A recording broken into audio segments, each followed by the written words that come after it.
நம்பிக்கைதான் இளைஞர்க்கென்றும் மூன்றாம் கைதான். அந்த கை இல்லாவிட்டால் வாழ்க்கை இங்கேது.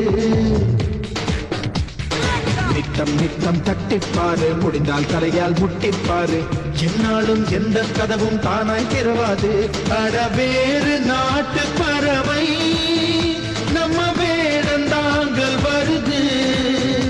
அதன் இறக்கை வலித்த போதும் கொண்ட இலக்கை வந்து தொடுது. அதன் உணர்ச்சி புரிந்ததா உனக்கு தெரிந்ததா? உனது முயற்சியில் மனது வைத்தால் கங்கை நதி உந்தன் கைக்குள் வரும். லே லே லே லே லே லே லே லே லே